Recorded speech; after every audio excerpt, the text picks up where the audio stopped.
Trevor, senior year, and I'm sure it's gone by very fast, but how fast has it been? Oh, it's way too fast, like you said. In the beginning, I thought it would go slow, like everyone thinks, but, just shoots right on. Yeah. I mean, do you pinch yourself sometimes and say, it's almost over? And are you on track to graduate in May? Yes, I am. What are you going to do after you graduate? I got a couple things lined up at home. Might work at a soccer office, my old soccer coach, or I might work at a special needs clinic and just help out. Really? Yeah. Okay. You're from Olathe, right? I am. When you say go home, you're talking about going back to Olathe, Olathe? Kansas, yeah. What about the soccer office? What's that all about? Well, my old coach, Gareth Hughes, played for KCFC. He's kind of like a mediator between here and England and London. We just do like soccer trips back and forth. So I might like help out with that. So. And what about the special needs kids? That's interesting. They're about 20 to 50 age.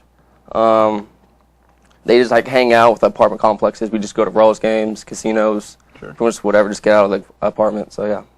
Senior year, and as you stated a little bit earlier when we were talking, it's been kind of up and down for you. In fact, the last couple of years have been. What do you get out of it? If it's not the wins, if you're not winning, what is the thing that you take away from being a part of this team? You know what? It's just the guys that I've met along the way. They're pretty much the ones that have kept me going. They're great guys, always fun on the field, off the field. That's pretty much it. Just the guys keep me going. Has your role changed as a senior? Are you now one of those guys others look up to? Yeah, and you got to look at that too. You got to, set a good example for the younger ones so they can do that when they're seniors. Right. Yeah. Right.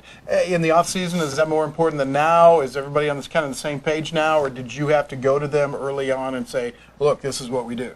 I mean, at first we had to go to them, but then once they figure it out, they know what's going on. Yeah. They're in college now, so I mean, I think they're in. I think they're good now. It's a young group too. They're young, yes. Yeah. But they're mature, so I have no doubt that would do fine.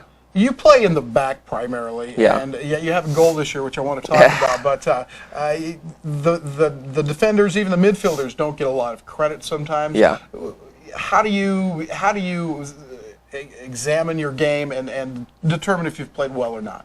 Well, I've been playing defense my whole life, so I kind of get used to no credit. But but people that do know soccer, they do give us credit. Right. Like shutouts and everything, they do come to us. You just get used to it over time. I don't know. Well, Shane Van Hoosier always says that it's the defenders in front of him. And so for people that don't know soccer very well or casual observers, can you fill them in a little bit on how that dynamic works between the keeper and the defenders? Yeah, we're kind of just on a little family back there. Really? Yeah. We just work hard for each other. And, there's 4 of us defenders and 1 goalie. There's 5 of us. We just work together and try and get a shutout together.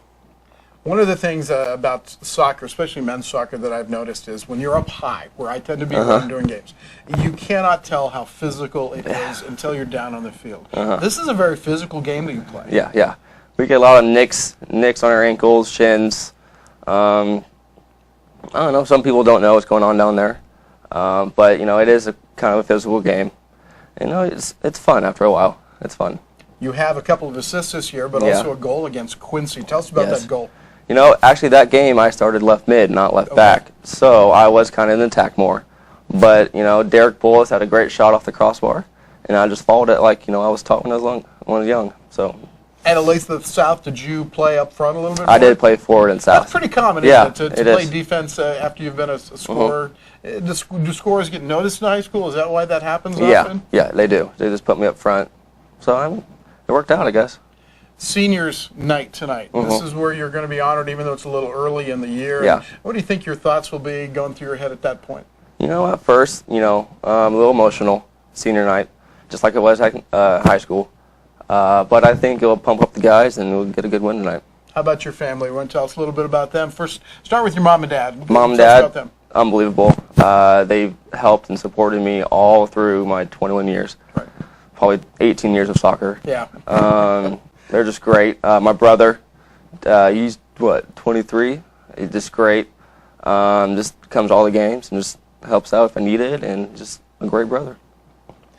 We talked a little bit about what you're doing after school when you graduate, but what do you do for fun when you're not playing soccer? And I know you got to study a lot at Jewell. What are some of your hobbies and things you like to do?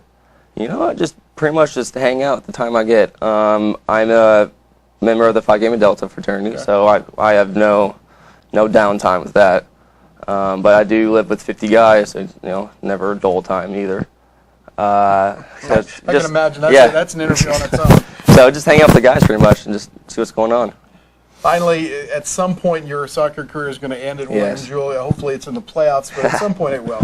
What do you want to take away? What do you want to say? Boy, this is really my last impression of Jewell soccer.